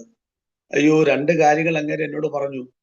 നമ്മൾ ഈ യോഗമല്ല, അല്ലെങ്കിൽ ഞാൻ 15 മിനിറ്റ് നിന്ന് ആരാധിച്ചേനെ. ഒന്നാമത്തെ കാര്യം അയാൾ പറയുക, ഇത്രയും മുടുന്ന ന്യായങ്ങൾ പറഞ്ഞിട്ടും അച്ഛാ അപ്പമില്ല എന്ന് പറഞ്ഞിട്ടില്ല. ഞാൻ ചോദിച്ചത് അപ്പമാ, ആ സാധനമില്ല എന്ന് പറഞ്ഞിട്ടില്ല. 2ാമത്തെ കാര്യം കേൾക്കണോ നിങ്ങൾക്ക്? എന്റെ കയ്യിലില്ലാത്തത് അവന്റെ കയ്യിലുണ്ട്. സ്വത്രം, നമ്മൾ സ്വത്രം ചെയ്യണം. എന്റെ കയ്യിലില്ലാത്തത് അവന്റെ കയ്യിലുണ്ട്. അടുത്തത് പറയുമ്പോൾ നമ്മൾ സൂമിലാണെങ്കിലും ഒന്ന് കൈയടിച്ച് ദൈവത്തിന് സ്വത്രം ചെയ്യണം. അവന്റെ കയ്യിലുള്ളത് വേറെ ഒരാളുടെയും കയ്യിലില്ല. ഒന്ന് കരമടിച്ച് കർത്താവിന് സ്വത്രം ചെയ്ത ദൈവമക്കളെ, നമ്മളെവിടാണേലും നമുക്ക് കൈയടിക്കാനും ആരാധിക്കാനും തടസ്സങ്ങളൊന്നും ഇല്ലല്ലോ. അതുകൊണ്ട് ഞാൻ ഒന്നുകൂടെ ആ വാക്യം മുറുക്കെ പറയുകയാണ്, എന്റെ കയ്യിലില്ലാത്തത് എന്റെ യേശുവിന്റെ കയ്യിലുണ്ട്. യേശുവിന്റെ കയ്യിലുള്ളത് വേറെ ഒരാളുടെയും കയ്യിലില്ല. എത്ര തെളിവ് വേണം? 7 മൈൽ നീളം, 13 മൈൽ നീളം, 8 മൈൽ വീതി, 70 അടി താഴ്ച, 22 തരത്തിലുള്ള മീൻ ഉള്ള ഗലീല കടലിൽ ഇഷ്ടം പോലെ മീനുണ്ട്. പക്ഷെ ആ രാത്രിയിലൊന്നും പിടിച്ചില്ല. ഞാൻ പറയുന്നു, പത്രോസേ, നിന്റെ കയ്യിലില്ലാത്തത് അവന്റെ കയ്യിലുണ്ട്. വറുത്ത മീൻകട്ടയും വറുത്ത മീനും തേൻകട്ടയും ഒക്കെ അവൻ അവിടെ കയ്യിൽ വെച്ചേക്കാണ്. പിന്നെ നീ രാത്രി അധ്വാനിച്ചാൽ കിട്ടുമോ? നിന്റെ കയ്യിലില്ലാത്തത് അവന്റെ കയ്യിലുണ്ട്. ഉറച്ചോളം, നമ്മുടെ കയ്യിൽ എന്താണോ ഇല്ലാത്തത് അത് കർത്താവിന്റെ കയ്യിലുണ്ട്. കർത്താവിന്റെ കയ്യിലുള്ളത് വേറെ ഒരാളുടെയും കയ്യിലില്ലാത്തത് കൊണ്ട് എമ്മിച്ചെറിയാൻ സാറ് പാടിയതുപോലെ ഞാനും പറയുന്നു, ഒന്നിനും തന്നിടമെന്നിയെ വേറെങ്ങും ഓടേണ്ട താങ്ങുവാൻ താൻ മതിയാണ്. അതുകൊണ്ട് നമ്മൾ ക്രിസ്ത്യൻ ലൈഫ് ആസ്വദിക്കണമെങ്കിൽ നമ്പർ 1, ദാനമല്ല വലുത്, ദാതാവാണ് വലുത്. നമ്മുടെ നാട്ടിൽ ഒരു ഭക്ഷണമുണ്ട്, അപ്പവും ചമ്മന്തി, ഇഡലിയും ചമ്മന്തി, ഇല്ലേ? ചമ്മന്തി ഫ്രീ അല്ലേ? അതെ.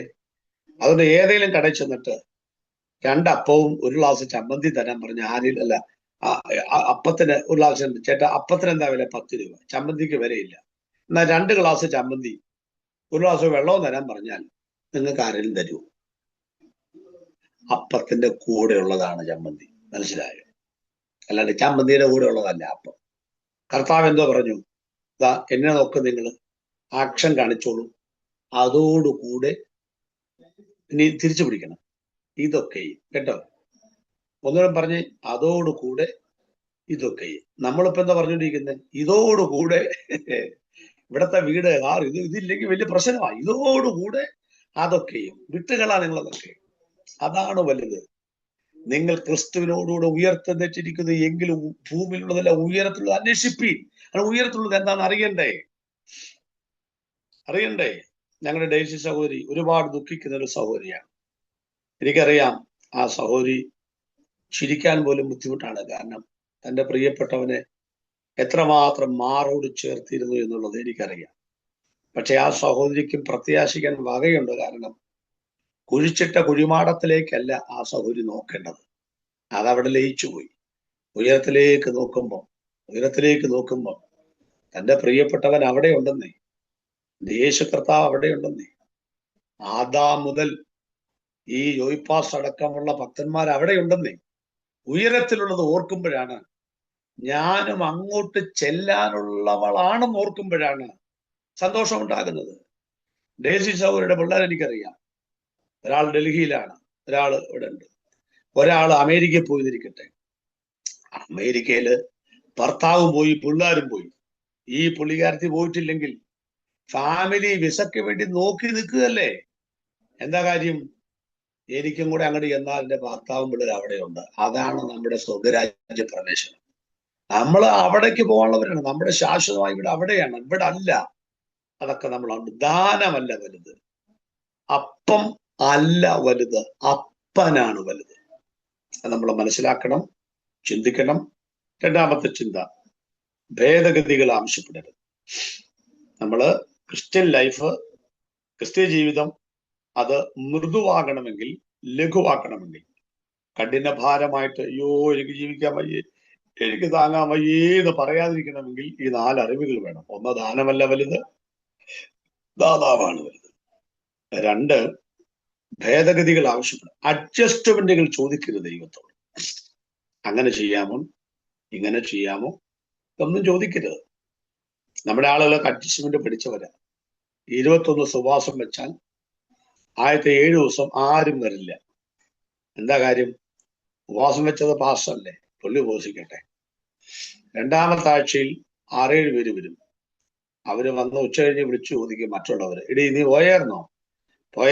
ആരെങ്കിലും ഉണ്ടായിരുന്നോ? 3-4 പേരുണ്ട്. ആ വിശേഷം അറിയാനായി പോകുന്നേ. അപ്പൊ പൊങ്ങി നോക്കാൻ പോകുന്നു, ആരൊക്കെ വന്നറിയാൻ വേണ്ടി പോകുന്നു. അവസാനത്തെ 3 ദിവസമാണ് എല്ലാവരും വരിക. അത് 3 ദിവസമൊന്നുമില്ല, വെള്ളി ശനി 2.5 ദിവസം ഉള്ളൂ. 2.5 ദിവസം വരികയും ചെയ്യും.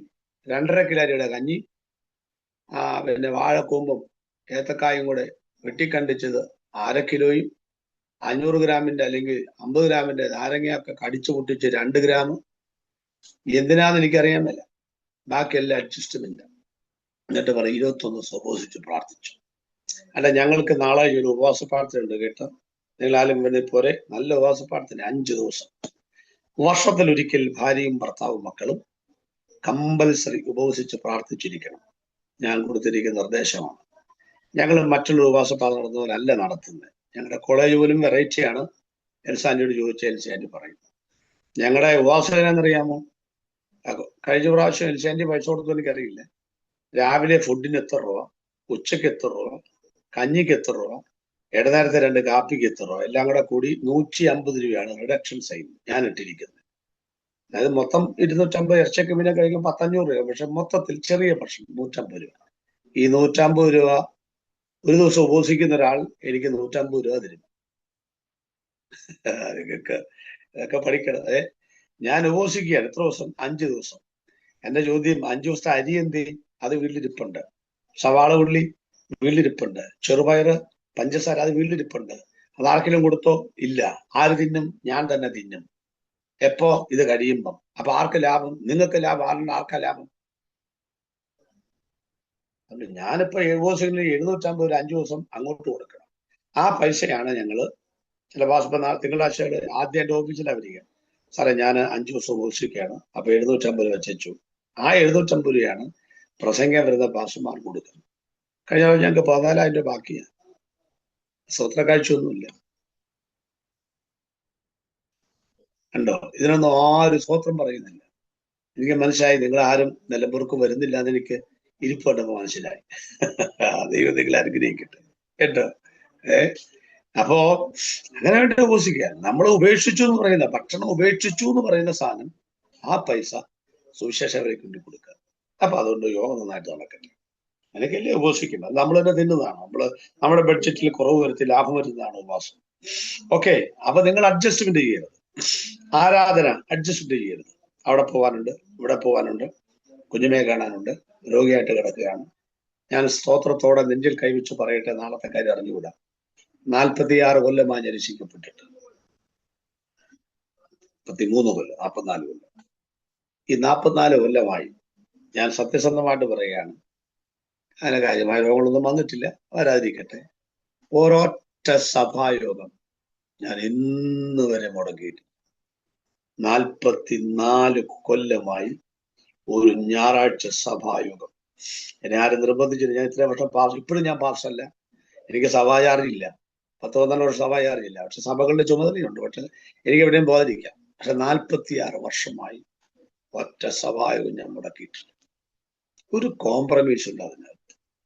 എന്റെ ഭാര്യ സഹോദരിയുടെ ആംഗളമാരുടെ മക്കളെ കല്യാണം വെച്ചു. ഞാൻ ചെല്ലാതിരിക്കാൻ ഞായറാഴ്ച ഞാൻ പോയില്ല. വെച്ചാലും വേണ്ടില്ല, വെച്ചില്ലേലും വേണ്ടില്ല. 800 കോടി ആളുകൾ ഭൂമിയിലുണ്ട്. ആ 800 കോടി ആളുകൾ നിങ്ങളുടെ കയ്യെ പിടിച്ചാലും കർത്താവ് നിങ്ങളുടെ കയ്യെ പിടിച്ചില്ലെങ്കിൽ നിങ്ങൾ ആത്മഹത്യ ചെയ്യേണ്ടി വരും.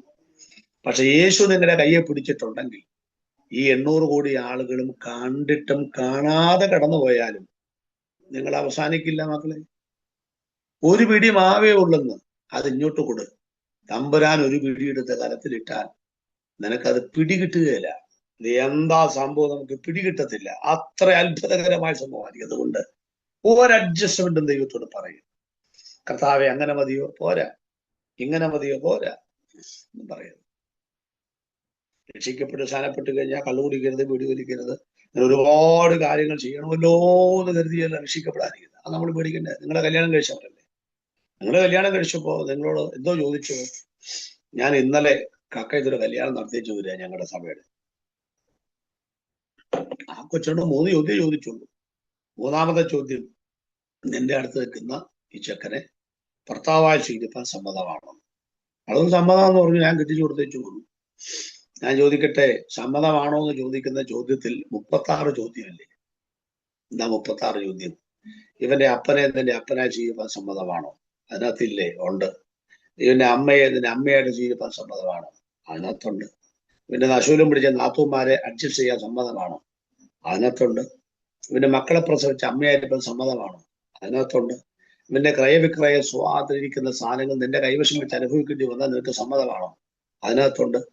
പിന്നെ അപ്പനമ്മയെ മലമൂത്ര വിസർജന കിടക്കുമ്പോൾ ഒരു വെറുപ്പോട് നോക്കാൻ സമ്മതമാണോ?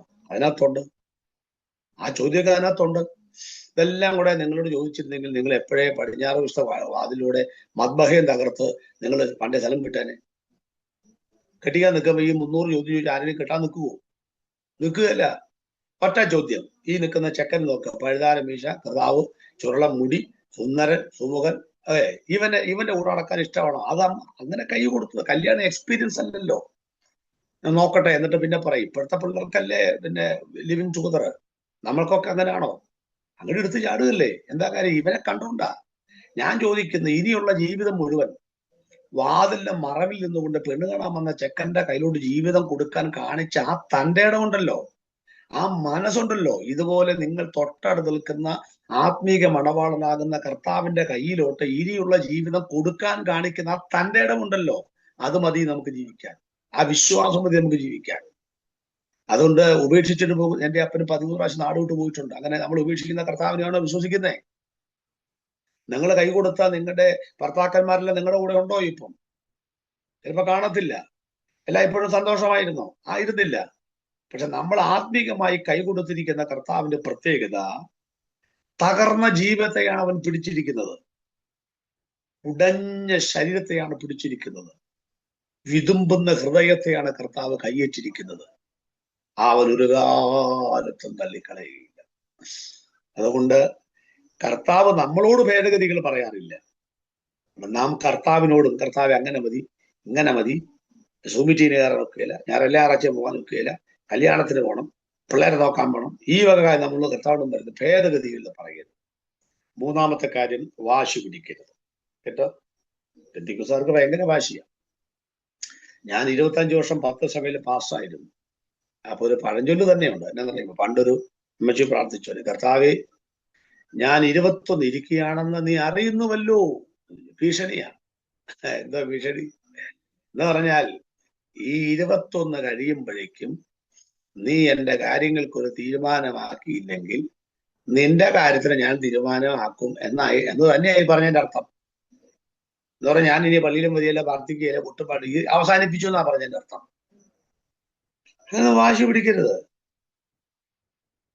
മൃഗത്തിനെ വാശി. ഞാനൊരു ഉദാഹരണം പറയാം. ഒരു വലിയ മല, ആ മലയുടെ മുമ്പിൽ നിങ്ങൾ ചെന്ന് നിൽക്കുന്നു. നിങ്ങൾ പറയാണ്, ഈ മലയോട് ചാടി കടൽ ചാടാൻ പറഞ്ഞാൽ ചാടുന്ന വചനമുള്ളത് കൊണ്ട് യേശുവിന്റെ നാമത്തെ ഞാൻ കൽപ്പിക്കുന്നു, ചാടി കടലിൽ പോകട്ടെ. അപ്പൊ ദൈവം ഇറങ്ങി നിന്നിട്ടെന്ന് പറഞ്ഞു, എൽസി മോളെ, എന്തോ നിനക്കിപ്പോ എന്തോ ചെയ്യണം? എനിക്ക് എൽസി ആന്റിനെ പരിചയമുള്ളതുകൊണ്ടാട്ടോ എൽസി ആന്റിനെ വിളിക്കുന്നേ. നിനക്കിപ്പോ എന്തോ ചെയ്യണം? എനിക്ക് മല അത് കടലിൽ പോയി ചാടണം, അങ്ങനെ വചനമുണ്ടല്ലോ. കർത്താവ് പറഞ്ഞു, എന്റെ പൊന്നെൽസി, നിനക്കിപ്പോ എന്താണ് പ്രശ്നം? അപ്പുറത്ത് പോയാൽ പോരെ? മതി. എടി എൽസി, അതിന്റെ മുകളിൽ 4 ആളുകൾ കുടുംബം, അന്തപ്പം ഓരപ്പൻ ലോരപ്പം കറിയ 4 പേര് കുടുംബം എന്റെ വീട് താമസിക്കുക. ഭാര്യമാര് 4 4 8 4 പിള്ളേർ വെച്ച് 16 പിള്ളേര്, 16 പിള്ളേരും കാരണന്മാരും, പിന്നെ 250 മൂട് വെച്ച് തെങ്ങ്, അടയ്ക്കാമരം, കവുങ്ങ്, പിന്നെ പശു, കോഴി, പോത്ത്, പിന്നെ മത്തങ്ങ, കുമ്പളങ്ങ, ഇതെല്ലാം ആ മലയുടെ മേളിലുണ്ട്. എന്റെ പൊന്നെൽസി, നിനക്ക് അപ്പുറത്ത് പോകാൻ വേണ്ടി ഞാൻ ഈ ഗ്രാമം മുഴുവൻ കടലിൽ കൊണ്ടുപോയി തള്ളിയിട്ടേച്ച് വേണോ നിനക്ക് പോകാനായിട്ട്? നിനക്ക് കടന്നു പോകാൻ ഞാൻ തുരങ്കം ഉണ്ടാക്കിയ പോലെ, തുരങ്കം, കുതിരാൻ കയറ്റം പോലെ. എൽസിന്റെ അടുത്താട്ടോ കുതിരാൻ കയറ്റം, കുതിരാൻ കയറ്റം പോലെ, കൊങ്കൺ റെയിൽവേ പോലെ നിനക്ക് ഉണ്ടാക്കിയ പോലെ. മതി. ഇനി അടുത്ത് കേട്ടോ എൽസി, ഞാൻ നിനക്ക് അവിടെ പോകാൻ, ഞാൻ ഈ ഫിലിപ്പോസിനെ ഗസക്കുള്ള നിർജ്ജനമായ പ്രദേശത്തേക്ക് കൊണ്ടുപോയ വണ്ടി നിനക്കറിയാമോ? ഏത് വണ്ടിയാ അത്? ആത്മാവ് അവനെ കൊണ്ടുപോയി. ആത്മാവ് തിരിച്ചു കൊണ്ടുവന്നു. അത് ഏത് ആത്മാവാന്ന് നമുക്കറിയാം, ഏകദേശം അറിയാം. അങ്ങനെ പോലെ എനിക്ക് 307 വന്ന് നെടുമ്പാശ്ശേരി ലാൻഡ് ചെയ്യുന്ന പോലെ. എന്റെ പൊന്നെൽസി മോളെ, നീ ഇന്ന് വരെ കാണാത്തൊരു അത്ഭുതം, നിനക്ക് വിശദീകരിക്കാൻ കഴിയാത്തൊരു അത്ഭുതത്തിലൂടെ നിന്റെ ഈ മല പോലെയുള്ള പ്രശ്നത്തെ മറികടന്ന് ഞാൻ നിന്നെ അക്കരെ എത്തിച്ചാ പോരെ? പിന്നെ ദൈവം പറയാണ്, എൽസി മോളെ, നിനക്ക് എന്താ പ്രശ്നം? കർത്താവേ, എനിക്ക് മല കയറാൻ കാലുകൾക്ക് വയ്യ. എടി കൊച്ചേ, നിനക്ക് കാലല്ലേ വയ്യാത്തുള്ളൂ. നിന്റെ കാലുകളുടെ ആ തളർന്ന കാലിലേക്ക്, ആർത്രറ്റീസ് വന്ന കാലിലേക്ക് ഞാൻ മാൻപേയുടെ കാലുകൾക്ക് തുല്യമായൊരു പവർ പകർന്നാൽ കുതിരശക്തി പോലെ നിനക്ക് കയറി നടക്കാമേലേ? വൈഷമ്യമുള്ള ഏത് കുന്നും കരകയറി നടകൊള്ളുവാൻ രക്ഷകൻ എന്റെ കാലുകൾക്ക് ശക്തി എന്നാ പോരെ? ഏറ്റവും വലിയ സമ്പത്ത് എന്നതാ? മക്കളെല്ലാം വിദേശത്ത് പോവുക എന്നുള്ളതാണോ? അതൊക്കെ നിങ്ങളുടെ സ്വപ്നമാണ്. ഏറ്റവും വലിയ സമ്പത്ത് എന്നതാ? ഞാൻ പറയാം, നേരം വെളുത്തുനിന്ന് എഴുന്നേൽക്കുക, കണ്ണു തുറക്കുക, പരസഹായം കൂടാതെ ടോയ്ലറ്റിൽ പോവുക, തിരിച്ചു വരിക, അടുക്കളയിൽ പോയി ഒരു കാപ്പി ഇറക്കി കുടിക്കാൻ പറ്റിയാൽ അതിനേക്കാൾ വലിയ സമ്പത്തൊന്നുമില്ല. 10 100 പുത്രന്മാരെക്കാൾ വലിയ സമ്പത്താണത്. 5 മക്കൾ 5 രാജ്യത്ത് പോയി 20,000 രൂപ 1 ലക്ഷം രൂപ തന്നാലും എഴുന്നേക്കാൻ വയ്യെങ്കിൽ പിന്നെ ആർക്ക് വേണേ കാശ്? അതുകൊണ്ട് ഇതിനേക്കാൾ വലിയ സമ്പത്തില്ലെന്നേ. ഒന്ന് നടക്കാൻ കഴിയുന്നതും ഒന്ന് പാടാനും ഒന്ന് കൈയടിക്കാനും കഴിയുന്നതും ഒക്കെയാണെന്നേ സമ്പത്ത്. അത് നമ്മൾ ചിന്തിക്കണം, മനസ്സിലാക്കണം. അതുകൊണ്ട് വാശി പിടിക്കുന്ന കാരണം നീ അങ്ങനെ ചെയ്യണം, നീ ഇങ്ങനെ ചെയ്യണം, എന്നോട് എന്നാ ഇങ്ങനെ ചെയ്തത് ചോദിക്കുക. ഇതൊക്കെ നമ്മൾ വിലക്കുറവാണ്. ഞാനും ചോദിച്ചിട്ടുണ്ട്, എന്നോടെന്നാ ഇങ്ങനെ ചെയ്തേ? ഉത്തരം, നിന്നോടല്ലാതെ പിന്നെ ആരോടാ ചെയ്യുന്നേ? അത് പറ. നമ്മൾ പറയാണ്, കർത്താവ് നീ എന്നാ എന്നോട് ഇങ്ങനെ ചെയ്തേ? അപ്പൊ യേശു പറയാം, നിന്നോടല്ലാണ്ട് പിന്നെ ആരോടാണ് ഞാൻ ചെയ്യുന്നത്? ഒരാൾ പറയാണ്, കർത്താവ് എനിക്ക് അങ്ങനെ ഒരു ഓട്ടിസം ബാധിച്ചൊരു കുഞ്ഞിനെ നീ തന്നല്ലോ കർത്താവ്, മിണ്ടത്തൂല്ല, തൂപ്പിലൊലിപ്പിച്ച് നടക്കുക, എന്തോ ഒരു നാട്ടുകാർ കണ്ട് അവർക്കാരും കൊടുക്കാതെ പാട്ട് പാടി പ്രാർത്ഥിക്കുന്ന എനിക്കെതിരായി തന്നെ. അപേക്ഷ പറയും, ഇടി നിനക്കല്ലാതെ ഞാൻ ഇതിനെ ആർക്കാടി കൊടുക്കുന്നേ? ഇതിനെ പൊന്നുപോലെ കൊണ്ടു നടക്കാനും അതിനെ സ്നേഹത്തോടെ കൊണ്ടു നടക്കാനും നിനക്കല്ലാതെ ഞാൻ ആർക്കാടി ഇതിനെ കൊടുക്കുന്നേ? എന്റെ അച്ഛനെ നീ എന്തിനെ വിളിച്ച്? ഇടി നിന്റെ അപ്പുറത്ത് താമസിക്കുന്ന കൗസല്യയുടെ കെട്ടിയോനെ ഞാൻ എങ്ങാനും എടുത്തുകൊണ്ട് പോയിരുന്നെങ്കിൽ അവൾ എന്നെ ബോംബിട്ട് കൊല്ലത്തില്ലയോ? ഇനി നിനക്കല്ലാതെ ഞാൻ ഈ കട്ടത് ആർക്കാ തരുന്നേ? ഞാൻ തെളിയിച്ചു തരാം, നിങ്ങൾക്ക് തെളിയിച്ചു തരാം. ഇയ്യോബിനെ കുറിച്ച് പിശാച് ചോദിച്ചു, ഒന്ന് വിട്ടുതരാമോ? യേശു പറഞ്ഞു, നീ കൊണ്ടുപോവോ, പരിശോധിക്ക. എന്നാ കാര്യം? നീ അവനെ നിലത്ത് ഉലയിൽ ഉരുക്കി 7 പ്രാവശ്യം നീ ഉരുക്കിയാലും അവൻ പൊന്നുപോലെ പുറത്തിരിക്കും, ഉറപ്പുള്ളതുകൊണ്ട് നീ കൊണ്ടുപോയി പരിശോധിക്കണം. അപ്പൊ ഈ ഇരിക്കുന്ന ആർക്കെങ്കിലും പരിശോധന വന്നിട്ടുണ്ടെങ്കിൽ അതിനർത്ഥം നിങ്ങൾ ക്വാളിറ്റി ഉള്ളവരാണെന്ന് ദൈവം കണ്ടു. ദൈവം പറഞ്ഞു, കൊണ്ടുപോയി അവനെ അങ്ങ് ഉരുക്ക്. അതാണ്ട് ഡെയ്സിനെയൊക്കെ അങ്ങ് ഉരുക്ക്. അവളെ നീ എത്ര വട്ടം ഉരുക്കിയാലും എന്നെ ഇട്ടേച്ച് അവള് പോകത്തില്ലെന്ന് എനിക്ക് ഉറപ്പാണെന്ന്. ആ ഉറപ്പിലാണ് ദൈവം നമ്മളെയൊക്കെ വിട്ടുകൊടുക്കുന്നത്. അപ്പൊ നിങ്ങളാലും പറയാണ്, ആ സഹോദരി കഷ്ടപ്പാട്, എനിക്കൊരു പ്രയാസവും വന്നിട്ടില്ല. അതിന്റെ അർത്ഥം എന്താണെന്നറിയാം? നിങ്ങളെ പത്രോസാ.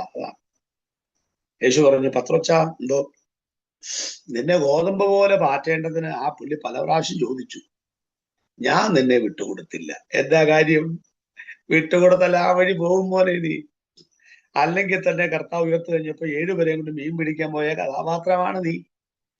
അപ്പൊ നിന്നെ വിട്ടുകൊടുത്താൽ നീ ആ വഴി കാറ്റ് പാറ്റുമ്പോ നീ ഭദ്ര പോലെ പോകുമെന്ന്.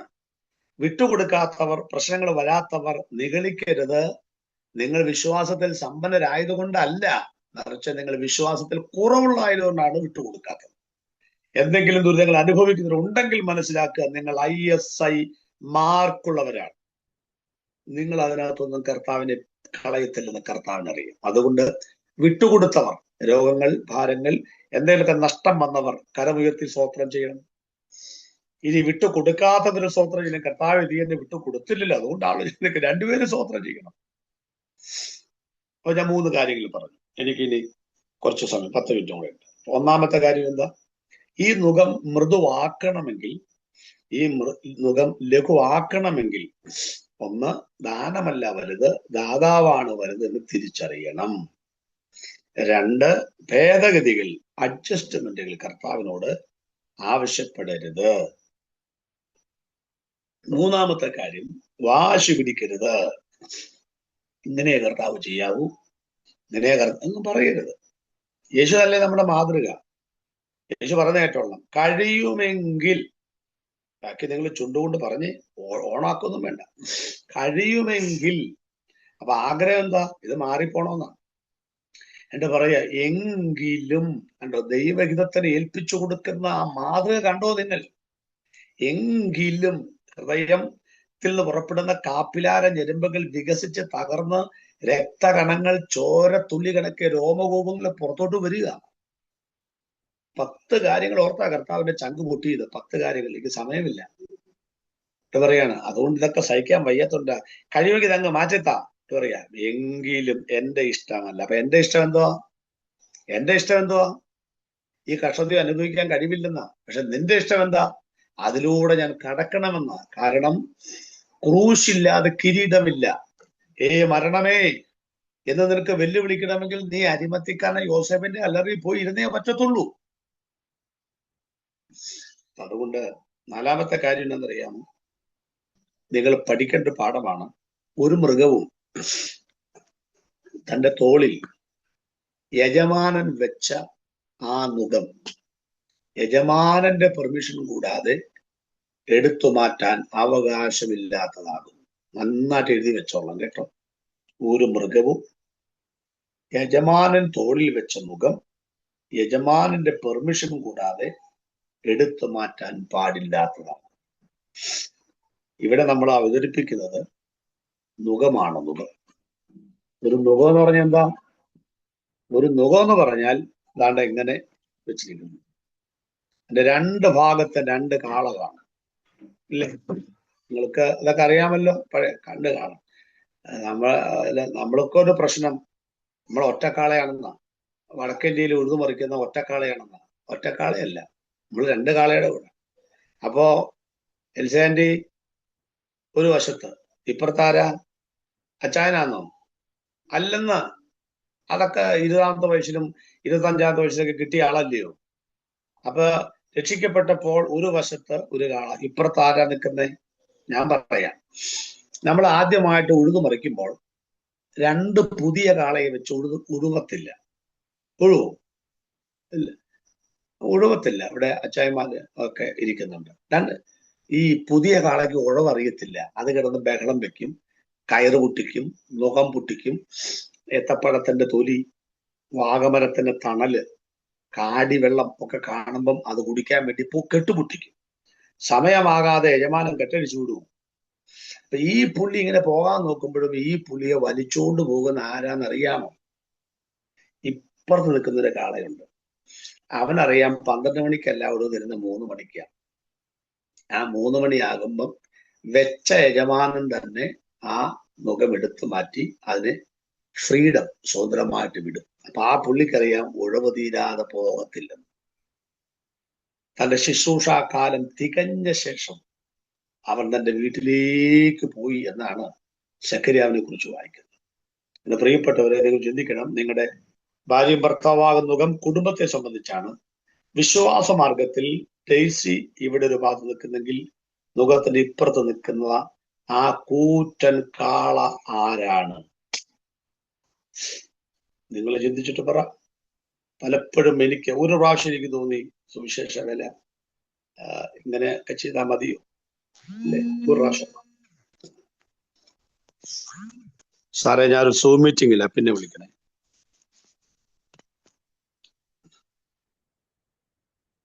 ഓക്കെ, ഇടയ്ക്ക് കോൾ വന്നതാണ്. നമുക്ക് നോക്കാം. ഞാൻ പറഞ്ഞ കേൾക്കാമല്ലോ? ഇങ്ങനെ കാണിച്ചാൽ മതി. കേൾക്കാമെങ്കിൽ കേൾക്കാം. ശരി. അപ്പൊ നമുക്ക് പലപ്പോഴും മുഖം പൊട്ടിക്കാൻ തോന്നി, ഈ മാർഗം ഉപേക്ഷിക്കാൻ തോന്നി. ഞാൻ ഇനി പ്രാർത്ഥിക്കുന്നില്ല. എന്നോട് കർത്താവ് ഇങ്ങനെ ചെയ്യും, എന്തിനാ എന്നെ എങ്ങനെ കരയിപ്പിക്കുന്നു, എന്നെ എന്തിനാ വിഷമിപ്പിക്കുന്നു, എന്നാ പിന്നെ ഇതൊക്കെ അവസാനിപ്പിച്ചേക്കാം. പക്ഷെ നമുക്ക് പോകാൻ പോകുന്നില്ല, നമ്മൾ വിടുന്നില്ല. എന്താ കാര്യം? മറുവശത്ത് നിൽക്കുന്ന കാളയാര? ആ കൂറ്റൻ കാളയാര? നമ്മൾ കിടന്നിട്ടും നമ്മൾ മടി പിടിച്ചിട്ടും നമ്മളെയും കൂടെ വലിച്ചുകൊണ്ട് പോകുന്ന ആ കാളയെ ഞാൻ മത്തായി 15:29 പരിചയപ്പെടുത്താം. ഞാൻ താഴ്മയും സൗമ്യതയും ഉള്ളവനാകയാൽ എന്റെ നുകം ഏറ്റുകൊണ്ട് എന്നോട് പഠിപ്പി. ഉണ്ടാവും. അപ്പൊ നമ്മുടെ മാത്രം നുകമല്ല ഇത്. ഒരു വശത്ത് ക്രിസ്തു ശിഷ്യൻ, ഇപ്പുറത്ത് ക്രിസ്തു. സ്വത്രം. ഇപ്പുറത്തെ ശിഷ്യൻ, ഇപ്പുറത്ത് ക്രിസ്തു. ഇതാണ് ആ കൂറ്റൻ കാള. നമ്മൾ കിടന്നപ്പോഴും, നമ്മൾ വടി പിടിച്ചപ്പോഴും, ആരാധനയ്ക്ക് പോകാതിരുന്നപ്പോഴും, നമ്മൾ സാക്ഷ്യം പറയാതിരുന്നപ്പോഴും, ഞാനിന്ന് പ്രാർത്ഥിക്കുന്നില്ലെന്ന് പറഞ്ഞപ്പോഴൊക്കെ നമ്മളെ വലിച്ചോണ്ടുപോയി. ഒരു സ്ഥലത്തും കിടക്കാതെ തകരാതെ 2026 ഈ മെയ് മാസം വരെ നമ്മൾ ഈ പോർക്കളത്തിൽ ഉണ്ടെങ്കിൽ അതിനർത്ഥം നമ്മൾ തന്നെ വന്നതല്ല, നമ്മെ വലിച്ചോണ്ട് കർത്താവ് കൊണ്ടുപോയി. ഞാൻ ഈയിടെ ഈ പ്രസംഗം നടത്തുമ്പോൾ ഒരു പാട്ട് പാടാറുണ്ട്. എൽസി ആന്റിക്ക് അറിയാമോ പാട്ട്? നമ്മുടെ ജോസ് പൂമല പാടിയ ഒരു പാട്ടാണ് കേട്ടോ. യേശുവേ നീ കൂടവേ ഉണ്ടെന്നാകിൽ എനിക്ക് ഇല്ലോരു ചഞ്ചലവും സാധുവിൽ നിന്നും മണ്ണിൽ. ഡെയ്സി ജോയിയുടെ സഹോദരനാണ് ജോസ് പൂമല. സ്വന്തം സഹോദരനല്ല, ചേട്ടാനിയന്റെ മക്കളാണ്. ഇന്നലെയും കോഴിക്കോട് ഞങ്ങൾ ഒരുമിച്ചുണ്ടായിരുന്നു. ഞങ്ങളുടെ പഴയകാല സുഹൃത്താണ്. അപ്പൊ ആ പാട്ടിന്റെ ഒരു 4 വരി പാടാൻ പോകും. എനിക്കിങ്ങനെ ഈ എൽസാൻഡി പാടുന്ന പോലെ പിക്ചറൊന്നും പാടാനൊന്നും അറിയത്തില്ല. പിന്നെ ആഗ്രഹം കൊണ്ട് അങ്ങ് പാടുക. രാമായണം വായിക്കാൻ അറിഞ്ഞിട്ടല്ല, കൊതി കൊണ്ട് വായിക്കുക എന്ന് പറഞ്ഞ പോലെ ആഗ്രഹം കൊണ്ട് പാടുക. അപ്പൊ ഇന്ന് പകൽ ഞാൻ എന്റെ മെസ്സേജ് അവസാനിപ്പിക്കുമ്പോൾ ഞാൻ സന്തോഷത്തോടെ എല്ലാ കർത്തൃദാസന്മാരും അവസാനത്തെ വരി ഒന്ന് പറഞ്ഞേ. ഞാൻ പാടാം കേട്ടോ. അപ്പോ പറയുന്നത്, നമുക്ക് നമ്മുടെ കർത്താവ് നമ്മുടെ കൂടെ ഉള്ളത് കൊണ്ടാണ് മുന്നോട്ട് നമ്മൾ പോകും. ഭാരങ്ങൾ പാരിതിങ്കൽ ഏറിടുന്ന നേരവും രോഗങ്ങൾ ഓരോന്നായി വന്നിടും നേരത്തിലും ഭാരങ്ങൾ പാരിതിങ്കൽ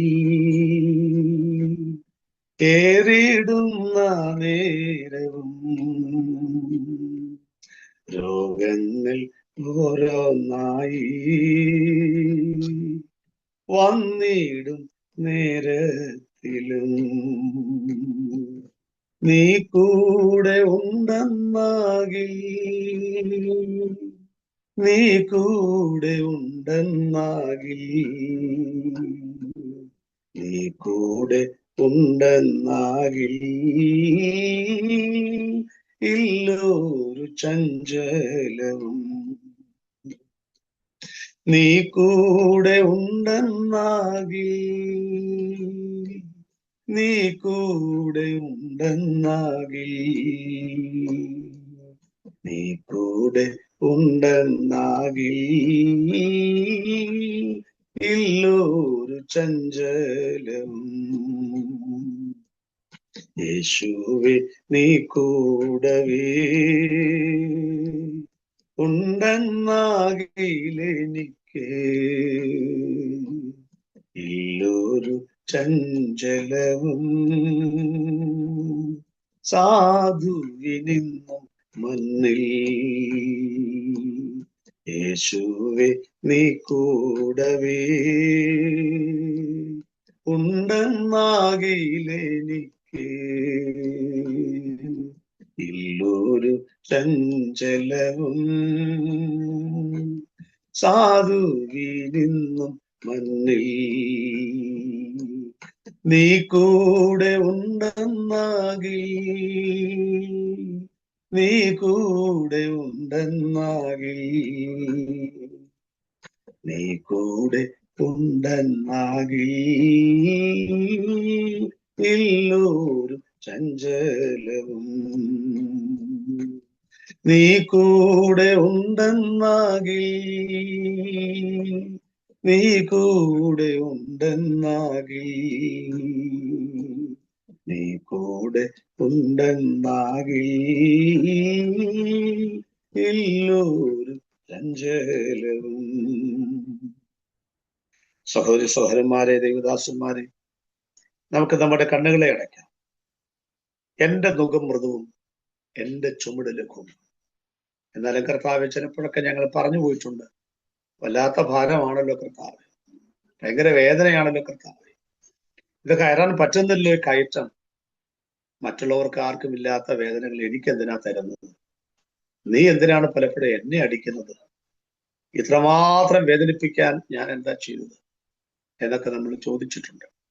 പക്ഷെ ഈ ക്ലാസ് അവസാനിക്കുമ്പോൾ, ഈ മെസ്സേജ് അവസാനിപ്പിക്കുമ്പോൾ നെഞ്ചിൽ കൈവച്ചുകൊണ്ട് പറയണം, എനിക്ക് ദാനമല്ല വലുത്, ദാതാവാണ് വലുത്. എന്റെ കർത്താവ് ആണ് എനിക്ക് വലുത്. അവൻ എന്നെ ശിക്ഷിച്ചാലും അവൻ എന്നെ സ്നേഹിക്കുന്നുണ്ട്. 2, ഞാനൊരു ഭേദഗതി ആവശ്യപ്പെടില്ല. ഞാൻ യേശുവിന്റെ ബൈബിൾ ക്ലാസ് എടുക്കില്ല. ഞാൻ കർത്താവ് പറയുന്നല്ല കേൾക്കും. ഞാൻ വാശി പിടിക്കില്ല. കാരണം എനിക്ക് പറ്റാത്തൊരു കാര്യം എന്റെ കർത്താവ് എന്നോട് പറയില്ല. നിങ്ങളൊക്കെ മക്കളെ പ്രസവിച്ചിട്ടുള്ളവരല്ലേ? നിങ്ങളുടെ വീട്ടിൽ 50 ചാക്കിന്റെ ഭാരം ഇരിക്കുന്നെങ്കിൽ 1 വയസ്സുള്ള കൊച്ചിന്റെ തലയിൽ വെക്കുമോ? ഇല്ല. അവൻ വളർന്ന് വലുതാകാതെ വെച്ചു കൊടുക്കത്തില്ല. നിങ്ങളുടെ ദോഷികളായ മക്കൾക്ക് വേണ്ടി ഇത്രയൊക്കെ നിങ്ങൾ സേഫായിട്ട് ചിന്തിക്കുന്നെങ്കിൽ നമ്മുടെ പിതാവ് നമ്മെക്കുറിച്ച് എത്ര അധികമായിട്ട് ചിന്തിക്കും. 4-മത്തെ കാര്യം മറക്കണ്ട, ഒരു മൃഗത്തിനും യജമാനം വെച്ച ആ ഭാരം സ്വന്തം പെർമിഷൻ എടുത്തു മാറ്റാൻ അവകാശമില്ല. ഈ പ്രസംഗം തീരുമ്പോൾ ഇങ്ങനെ പ്രാർത്ഥിക്കണം, കർത്താവേ പറഞ്ഞു പോയി ചിലത്, പിറുപിറുത്തു പോയി ചിലത്, ഞാൻ ചിലതൊക്കെ ചിന്തിച്ചു പോയി. പക്ഷെ ഇന്ന് മുതൽ എന്റെ മൂക്കിൽ ഇനി പഞ്ഞി വെക്കുന്നവരെ, എന്റെ കാല് കൂട്ടിക്കെട്ടി ആരെങ്കിലും കൊണ്ടുപോകുന്നവരെ, സമയമാമൃഗത്തിൽ യാത്ര ചെയ്യുന്നവരെ ഞാൻ പിറുപിറുക്കുകയില്ല, ഞാൻ ദോഷമായിട്ട് ചെയ്യില്ല. അപ്പൻ സ്നേഹിക്കുന്ന മകനെ മാത്രമേ തല്ലത്തുള്ളൂവെങ്കിൽ വല്ലപ്പോഴൊക്കെ ഒരടി എനിക്ക് തരണോട്ടോ എന്ന് പറയാനുള്ള ഒരാത്മീയത നമുക്കുണ്ടോ പ്രിയപ്പെട്ടവരെ?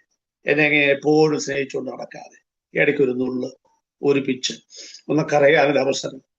കട്ടിലേലിരുന്ന് കട്ടിലേലിരുന്ന് പ്രാർത്ഥിക്കുമ്പോൾ കരച്ചിൽ വരത്തില്ല. അപ്പൊ കട്ടിലിരുന്ന് പ്രാർത്ഥന നമുക്ക് താഴോട്ടൊന്ന് ഇറങ്ങിയിരുന്നു ഒന്ന് പ്രാർത്ഥിക്കാൻ അവസരം. കണ്ണ് തുറന്നും അലസമായിട്ടും പ്രാർത്ഥിക്കുന്ന നമുക്ക് കണ്ണുനീരോടൊപ്പം ഒരു അവസരം. വല്ലപ്പോഴൊക്കെ ചെറിയ കഷ്ടതകൾ ചെറിയ വേദനകൾ തന്ന് എന്നെ ചേർത്ത് നിർത്തണമേ കർത്താവേ എന്ന് ഇന്ന് പകൽ പ്രാർത്ഥിക്കുവാൻ കർത്താവ് നമ്മെ സഹായിക്കട്ടെ. സ്വർഗീയപിതാവേ, അങ്ങനെ എനിക്കും എൻ്റെ പ്രിയപ്പെട്ടവർക്കും ഇടയാക്കണമേ. യേശു ക്രിസ്തുവിന്റെ നാമത്തിൽ തന്നെ ആമേൻ. ഈ മീറ്റിംഗിൽ കടന്നു വരാൻ പരിചയപ്പെടാനൊക്കെ അവസരമുണ്ടായി. അതിന് സോഫി ആന്റിക്ക്, പ്രത്യേകിച്ച് എൻ്റെ ഞങ്ങളുടെ സ്റ്റുഡൻ്റ് ആയിരുന്ന എൽസി ആന്റിക്ക്, മറ്റു പരിചയമുള്ള നിങ്ങൾക്കെല്ലാം സ്നേഹവന്ദനം പറയുന്നു. എനിക്ക് മറ്റൊരു സൂം മീറ്റിംഗ് 8 മണിക്കുള്ളത് കൊണ്ട് ഞാൻ നിങ്ങളുടെ കുറച്ചൊരു 4-5 മിനിറ്റ് കൊണ്ടിരിക്കാതെ ഞാൻ പോകും. കർത്താവ് അനുഗ്രഹിക്കട്ടെ. God bless. ആമേൻ, ആമേൻ. അനുഗ്രഹിക്കപ്പെട്ട വചനം പറഞ്ഞ ഞങ്ങളുടെ ദേവദാസനെ നന്ദി പറയുന്നു. ദൈവനാമത്തിലുള്ള നന്ദി പറയുന്നു. ഇനിയും അനുഗ്രഹിക്കപ്പെട്ട